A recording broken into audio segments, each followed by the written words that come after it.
حضرت مرزا مظہر جانے جانا فرماتے ہیں کہ بارش ہوئی تھی تازی تازی، دلی میں تازی تازی بارش ہوئی تھی. ایک بابا لکڑی کے جوتے پہنے کھڑا ہوں، اللہ اللہ اللہ، اسی کسے دے کچھ بھی نہیں لگ دے، نہ کوئی ساڈا دردی. بابا مست ہو کے جا رہا، اللہ اللہ کرتا جا رہا. ایک طوائف اپنے کوٹھے سے اتر کے تو سیڑھیوں پہ بیٹھی تھی، ساتھ اس کا یار بھی بیٹھا تھا. بابا اپنی مستی میں جا رہا ہے تو بابا جی کے پیروں سے کچھ مٹی اڑی تو اس عورت کے کپڑوں پہ پڑ گئی. پرواہ نہیں، بزرگ گزر رہے. وہ یار اس کا دوڑا ہوا آیا، اس نے آ کے تھپڑ مارا. کا خیال نہیں سارے اس کے کپڑے آلودہ کر دیے، تو کدھر تیرا دماغ نہیں ٹھیک؟ بابا نے نظر اٹھائی، کہا بیٹے میں نے دیکھا نہیں، چل اللہ تیرا بھلا کرے، تو نے بدلہ لے لیا. بابا جی چپ کر کے وَإِذَا خَاطَبَهُمُ الْجَاهِلُونَ قَالُوا سَلَامًا، چپ کر کے گزر گئے. ٹھنڈ کا موسم تھا، بارش تازہ ہوئی تھی، حلوائی دودھ کاڑ رہا تھا. اس نے بٹھایا بابا جی کو پھٹے پہ، پیالہ پکڑا، دوڑ کے آگے بڑھا. بزرگ آ گئے، آئیے بیٹھیے. دودھ کا گرم گرم پیالہ شکر ڈال کے دیا. بابا جی نے دودھ پیا، پھر نظر جھکی، پھر رنگ بدلا.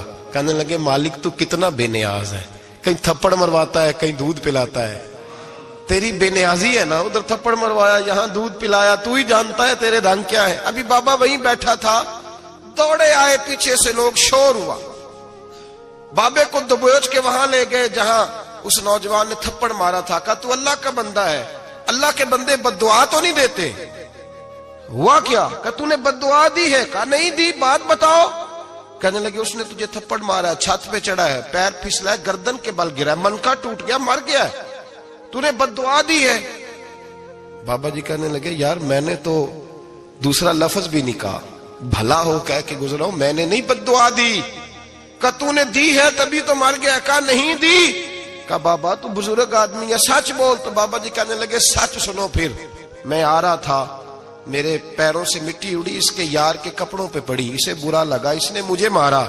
جب اس نے مجھے مارا تو میں کوئی لاوارث تو نہیں تھا، جب اس نے مجھے مارا تو میں کوئی لاوارث تو نہیں تھا. مجھے دشمنوں نہ چھیڑو، میرا ہے کوئی جہاں میں ابھی پکار لوں گا، نہیں دور ہے مدینہ. اس نے مجھے مارا تو میں کوئی لاوارث تھا کہ میرا بدلہ کوئی نہ لیتا. اس نے مجھے مارا ہے تو میرے یار کو برا لگا تو اس نے اسے مار دیا ہے، میری تو غلطی کوئی نہیں. یاروں کا جھگڑا ہے، یہ تو دوستوں کا جھگڑا ہے، یہ تو یاروں کا جھگڑا ہے، کوئی غلطی نہیں میری، کوئی غلطی نہیں. خش خش جنہ قدر نہیں میرا، اے میرے صاحب نو وڈیاں، میں تے گلیاں دا روڑا کوڑا، میں گلیاں دا روڑا کوڑا. مینوں محل چڑھایا ہے سائیاں، مینوں محل چڑھایا ہے سائیاں. فرمایا اس نے مجھے لوارث سمجھا تھا کہ تھپڑ مار کے گزر جائے، میرا کو پوچھے گا ہی نہیں. میرے رسول پاک علیہ السلام کے بارے میں رب فرماتے ہیں ابھی میں تو تیرے ہوتے ہوئے کافر کو سزا نہیں دیتا کہ تو موجود ہے. یاد رکھیں حضرت فضیل بن ایاز فرماتے ہیں ایک جوان تھا، مسجد میں آیا، لوگوں سے کہنے لگا روٹی کھلاؤ. کسی نے توجہ نہ کی. اس نے کہا میں رب بتانے والا ہوں، میری طرف دیکھو تو صحیح. کسی شخص نے خیال ہی نہ کیا. پھر اس نے کہا یار تھوڑا سوچو. نمازیوں سے کہا، اہل علاقہ سے کہا، انہوں نے کہا تیری طرح کے بڑے درویش دیکھیں. مسجد کے محراب میں وہ رب کریم کا بندہ انتقال کر گیا. جب فوت ہو گیا نا، لوگوں کا مزاج ہے بیمار کو دوائی نہیں دیتے، جنازے پہ وقت پہ پہنچ جاتے. جب کوئی گر رہا ہوتا ہے تو سہارا کوئی نہیں دیتا، جب کوئی گر جاتا ہے ٹانگ ٹوٹ جاتی ہے تو تیمارداری کو زمانہ پہنچ جاتا ہے. اور بزرگ وہ نوجوان اللہ کا نیک بندہ مسجد کے محراب میں فوت ہو گیا. حضرت فضیل ابن ایاز کہتے ہیں امام صاحب نے اعلان کیا چندہ دو، کوئی لاوارث فوت ہو گیا، کفن دینا. چندہ کٹھا ہوا، کفن خریدا، جنازہ پڑا. عشاء کے بعد دفن کر کے آئے. فجر کی نماز کے لیے جب امام اور مؤذن مسجد میں آئے تو چیخیں مارنے لگے، تڑپنے لگے. دور دور تک آوازیں پھیل گئی، دنیا دوڑی آئی. کیا ہوا؟ کہنے لگے وہ جو تم نے کفن پہنایا تھا وہ یہاں پڑا ہوا ہے، اور دیکھو کفن پہ تحریر لکھی ہے. تحریر کیا ہے؟ عرش کے مالک نے فرمایا میرے دوست نے روٹی مانگی، تم نے دی نہیں. اس نے تمہیں میرے قریب کرنے کے لیے اپنی طرف توجہ کرائی، تم نے کی نہیں. اور میرا یار تمہارے کفن کا محتاج تھا، سنبھال کے رکھو اپنا کفن، میں نے اسے جنت کا لباس عطا فرما دیا، سنبھال کے رکھو. یہ کوئی لاوارثوں کا ٹولہ ہے؟ یاد رکھیں جو وارث والے ہیں، وارث والے ان کا رنگ اور ہے، جو ماننے والے ہیں ان کا مزاج اور ہے. اپنی زندگی لوارثوں کی طرح نہیں گزارے، تھوڑا سا ادھر گیا تھا تو پھر تھوڑا سا ادھر گیا تھا تو تھوڑا سا. یہ کیا بات ہوئی؟ یہ کیا بات ہوئی؟ اپنے آپ کو، اپنی نسبت کو، اپنے عقیدے کو مضبوط رکھیں. 1 انچ کے لیے اعلیٰ حضرت فاضل بریلوی رحمت اللہ علیہ کے مکان کی دیوار گر گئی. ایک کونا مکان کا، آپ جانتے ہیں پرانی دیواریں چھوٹی ہوتی تھی اور بارشوں میں اکثر گھروں کی دیواریں گری ہوئی ہوتی تھی. ایک سائیڈ کی دیوار گر گئی تو اس کونے میں ہندوؤں کا گھر تھا. اب مستری صاحب رات کو آئے، ان سے بات ہوئی تو کہنے لگے سویرے کام شروع کروں گا. کہا 1-2 صاحب نے کہ ہندوؤں کا گھر ساتھ ہے اور وہ دشمن بھی بڑے زیادہ ہیں، تو رات کو ہی ہو جائے. کہنے لگا جی نہیں، میری مجبوری ہے، مزدور کہاں سے لاؤں گا، بڑے معاملات ہیں، سویرے شروع ہوگی. اب رات کو مولانا ظفر الدین بہاری علیہ رحمہ کہتے ہیں بچے مدرسے کے، باقی سارے لوگ، سب کو جمع کیا گیا، چونکہ اس طرف سے تھوڑا خطرہ تھا ہندوؤں کی جانب سے. کہا جناب یہ بڑے دشمن ہیں اسلام کے، تو اس طرح کرو کہ 2-3 بچوں کی ڈیوٹی لگائیں یا کچھ لوگوں کی یہاں رات کو پہرا دیا جائے. ٹھنڈ بھی بڑی زیادہ تھی، کھڑا ہونا بھی مشکل تھا. اعلیٰ حضرت رحمت اللہ علیہ عشاء کی نماز کے بعد جلدی حجرہ خاص میں تشریف لے جاتے تھے. اس رات جب دیکھا نا باہر شور ہو رہا ہے تو اسی طرح سر پہ ایک رومال لپیٹا تو باہر آ گئے. کہنے لگے کیا شور ہے؟ کہ حضور سردی ذرا زیادہ ہے تو یہاں کسی کی ڈیوٹی لگانی ہے پہرے کی. 2 منٹ خاموش رہے، پھر فرمانے لگے کوئی ضرورت نہیں، جاؤ سو جاؤ سارے جا کے، کوئی ضرورت نہیں، جاؤ اپنے اپنے گھروں کو، کوئی حاجت نہیں، پہنچ جاؤ. کہا حضور مہربانی کرے، وہ طے ہونے لگا تھا. فرمایا میری وجہ سے کیوں کوئی ساری رات بیدار رہے، جاؤ تمہیں کہا نا آرام کرو. لوگ سو گئے. صبح فجر کی نماز پڑھ کے اعلیٰ حضرت رحمت اللہ تعالی علیہ جب سیڑھیاں اتر رہے تھے رضا مسجد کی، تو وہ جس ہندو کی جانب سے زیادہ خطرہ تھا وہ سیڑھیوں پہ بیٹھا تھا، مسجد کی سیڑھیوں پہ. سب لوگوں کی توجہ ہو گئی. کہنے لگا مولانا میں کلمہ پڑھنے آیا ہوں، مجھے کلمہ پڑھا کے مسلمان کر دو، میں کلمہ پڑھنے آیا ہوں، مسلمان کریں. لوگوں کی توجہ. اعلیٰ فرمانے لگے نہیں ابھی تو انتظار کر، تھوڑی دیر کے اچھی طرح سوچ لے، جذباتی فیصلہ نہ کر کہ تو آ رہا ہے. یہ کہہ کے جب 2 سیڑھیاں نیچے اترے اس کے پاس سے تو اس نے پیر تھام لیے. کہنے لگا اب ایسے تو نہ کرو، رونے لگا. اعلیٰ حضرت رحمت اللہ نے کلمہ پڑھایا، کچھ باتوں کی نصیحت فرمائی، تشریف لے گئے. گھیرنے والے گھیر کے بیٹھ گئے. کہنے لگے ہمیں بھی بتا بدلہ کیسے ہے. کہنے لگا دیوار گر گئی، آدھی رات کے وقت، آدھی رات تک انتظار کرتا رہا، پہرے دار کوئی نہیں، تو 2 تلواریں لے کر جب میں ان کے مکان کی جانب بڑھا، میں نے کہا آج گردن کاٹوں گا اور کاٹ کر کے نکلوں گا. کہتا ہے جب میں قریب آیا تو 2 شیر کھڑے تھے، اوپر سے پلٹ کے آیا تو پھر کھڑے تھے، ادھر سے پلٹ کے آیا تو پھر کھڑے تھے. فرماتے ہیں میں 2 گھنٹے کے بعد آیا تو پھر پلٹ کے کھڑے تھے، میں پھر 1 گھنٹے کے بعد آیا، سحری کا وقت ہو گیا تو پھر پلٹ کے کھڑے تھے. اب میں ڈر کے بھاگا. کہتے ہیں فاضل بریلوی نے اپنی کھڑکی سے منہ باہر نکالا. کہنے لگے اور کتنا تجربہ کرے گا، مجھے تو لاوارث سمجھتا ہے، لاوارث ہوں میں، اور کتنا تجربہ کرے گا، بس کر مان جا. میں نے کہا حضور یہ کون ہے، مجھے بتائیے تو صحیح یہ کون ہے. تو کہنے لگے میں نے ساری زندگی رسول اللہ کی عظمت کا دفاع کیا ہے، ساری زندگی غوث اعظم کے نعرے لگائے ہیں. ابھی تو یہ مدد صرف غوث پاک جیلانی کی بھیجی ہوئی ہے، ابھی تو غوث اعظم کی بھیجی ہوئی مدد ہے. مولا علی ابھی پیچھے ہیں، 2 جہاں کے محبوب ابھی اس سے پیچھے ہیں، وہ تو ابھی پیچھے ہیں، پیچھے کھڑے ہیں کہ ضرورت پڑی تو ہم بھی تیار بیٹھے ہیں. او بھائی آج رواج ہو گیا، رواج. میں نے 2-4 دن پہلے بھی کہا تھا، لوگ کہتے ہیں نہیں کوئی نہیں ضرورت، سامنے سارا کچھ نظر آ رہا ہے. او خدا کے بندو یاد رکھو نسبت ہے بڑی چیز، جانے تگو دو میں. اگر کسی کو نسبت میسر آ گئی نا، نسبت، خالی دامن ہی مل گیا، تیرے ہاتھ میں کچھ ہے تو ہونی چاہیے نا. خالی دامن ہی تجھے کسی کا میسر آ گیا تو بچ گیا. اپنی نسبتوں کی حفاظت کریں، ان کو مضبوط کریں، ان پر محنت کریں، ان پر توجہ رکھیں. یہ نسبت جو ہوتی ہے نا، نسبت، یہ دیکھیں نا ایک گتا ہے، عام کتاب کو لگا ہوا ہے تو جہاں مرضی رکھ دو، اس کی کوئی قدر نہیں. لیکن جو گتا قرآن مجید کو لگ گیا ہے اس کو بغیر وضو چھونا جائز ہے. ایک پٹھے پہ اینٹ بنی ہے، جو باتھ روم میں لگ گئی وہاں بغیر جوتے کے جایا نہیں جا سکتا، اور جو مسجد میں لگ گئی وہاں جوتے پہن کے جایا نہیں جا سکتا. یہ نسبت ہے بڑی چیز. اگر میسر آئے نصیب ہو اپنی نسبت کو مضبوط کر کے رکھا کریں, اس کی جولانی کا مظاہرہ کیا کریں. اس نسبت میں روز توانائی آنی چاہیے. میں آپ کو بڑی ذمہ داری کے ساتھ ایک بات بتاتا ہوں تجربے کی. ہمیں جتنا کسی نے آ کے کہا ہے نا نسبت کے خلاف, ہماری نسبت اس سے زیادہ مضبوط ہوئی. ہمیں جتنا کسی نے آ کے کہا ہے نا جی آپ کو کیا ملا, آپ کو کیا ملا, تو ہم نے اتنا کہا یار جیسے جیسے تو کہتا جاتا ہے ہماری تو نسبت میں اضافہ ہوتا جاتا ہے, ہمارا تو مزاج بدلتا جاتا ہے. روز ایک نیا پردہ کھلتا ہے, روز ایک نیا رنگ واضح ہوتا ہے, روز ایک نئی توانائی. ابھی تھوڑے دن کی بات ہے, ایک مولانا شرف الدین صاحب ہے, مفتی صاحب, میرے حضرت صاحب کے مرید ہوئے. مفتی تھے, عالم آدمی تھے, سرکار تاج الشریعہ, ہمارے شیخ سے بیعت کی. اب ہمارے حضرت صاحب کا اس وقت حال وہی ہے, وَرَأَيْتَ النَّاسَ يَدْخُلُونَ فِي دِينِ اللَّهِ أَفْوَاجًا. اب فوجوں کی فوجیں لوگ آتے ہیں. ہم نے دیکھا ہے صرف خالی مرید ہونے والے بار سینکڑوں کی تعداد میں ہزاروں لوگ بیٹھے ہیں کہ صرف بیعت اتنا کہہ دیں ہم نے قبول کیا. اس عالم میں, اور جہاں حضرت صاحب کا اعلان ہو جائے کہ تشریف لا رہے ہیں, وہاں لاکھوں کا مجمع جمع ہو جاتا ہے اور ایک جھلک دیکھنے کو لوگ ترستے رہتے ہیں. یہ کیفیت ہم نے دیکھی. وہ دور گزر گیا. کبھی ایسا بھی ہوتا تھا ایک میں ہوتا تھا, ایک تو ہوتا تھا, اور تیسری تنہائی ہوتی تھی. وہ دور بیت جاتا ہے, وہ لمحے کسی کسی کو نصیب آتے ہیں. حضرت کا وہ مولانا شرف الدین صاحب کہتے ہیں مرید ہوا, تو مرید ہوا مجمع میں, رسی حضرت پھینکتے ہیں یا چادر پھینکتے ہیں تو پکڑ کے مرید ہوا, تو ساتھ ساتھ اور چادریں باندھی تھی, لوگوں نے پکڑی ہوئی تھی.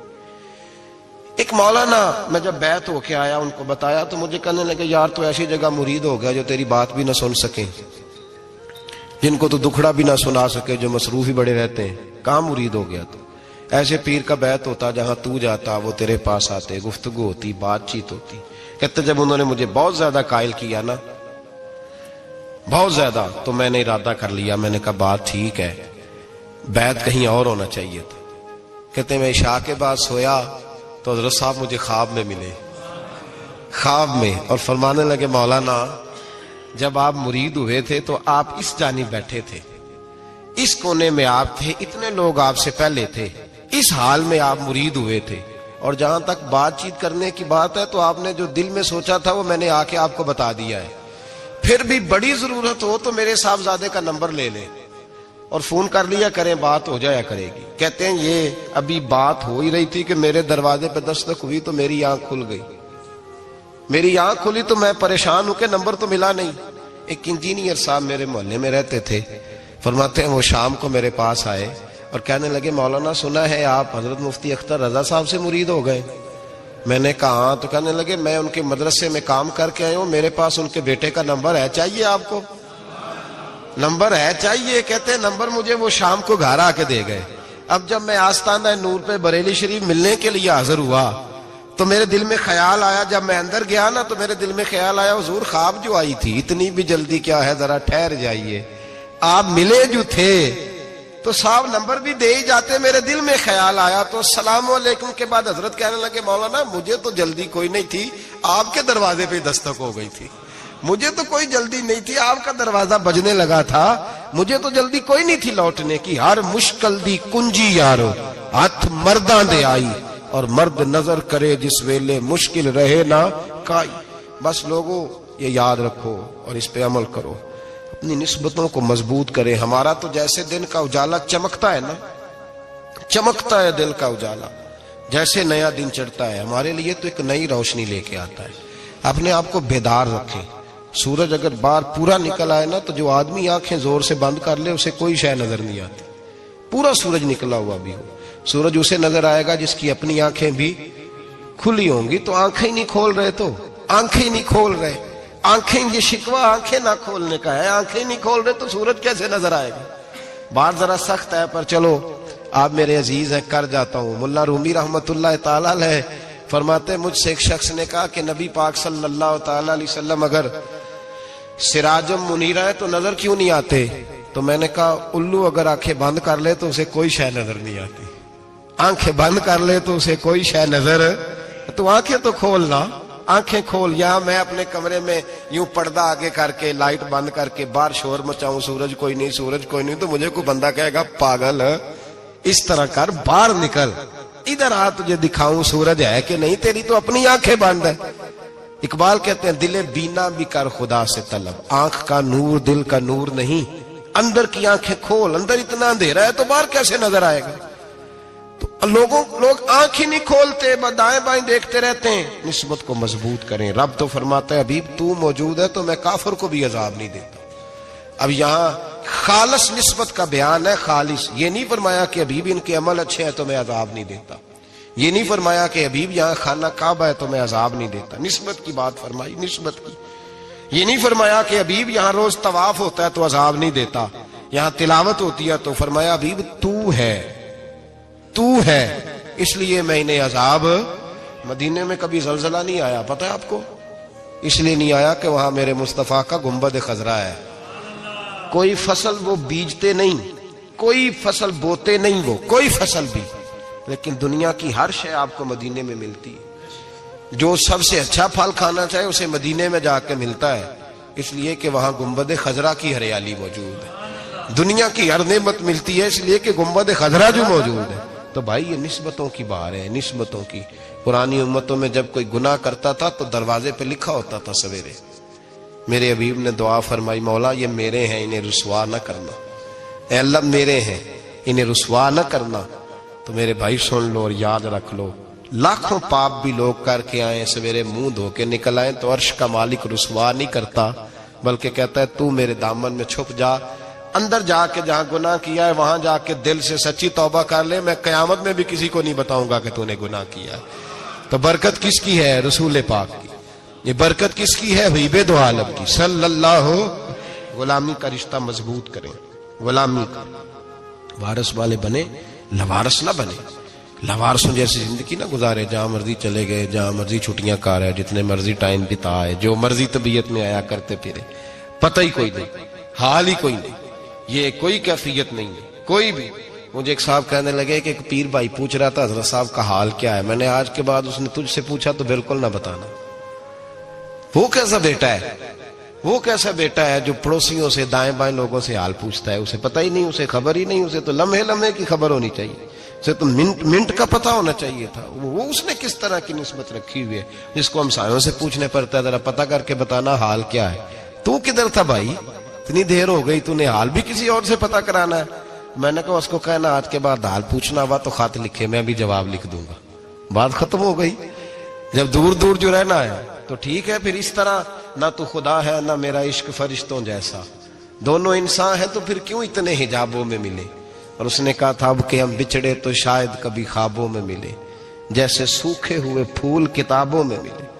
ایسا کام نہ کریں کہ وہ انداز ہی بدل جائے، اپنے آپ کو، اپنی نسبتوں کو مضبوط کریں۔ اللہ تبارک و تعالیٰ سے دعا اور التجا ہے کہ اللہ کریم ہمیں نسبتوں کی مضبوطی عطا فرمائے، اور اللہ تبارک و تعالیٰ ہمیں یہ توفیق دے کہ ہم سمجھ جائیں اس بات کو کہ اصل بات ہے کیا، اور اصل کی مضبوطی کتنی ضروری ہے، اصل تک پہنچنا کتنا ضروری ہے۔ اور یہ بھی یاد رکھیں، اماں جب ناراض ہوتی ہے نا، جب اماں ناراض ہوتی ہے تو کہتی ہے بس نکل جاتا، فٹافٹ نکل جاتا، دوڑ جا، کوئی تعلق نہیں۔ ابا بھی کہتا ہے آج آیا تو ٹانگیں توڑ دوں گا، حال ہی کوئی نہیں۔ اور وہی بیٹا جا کے 2 منٹ پیروں میں بیٹھتا ہے، کہتا ہے ماں تجھے پتہ ہی نہیں میں کتنی ٹینشن میں تھا۔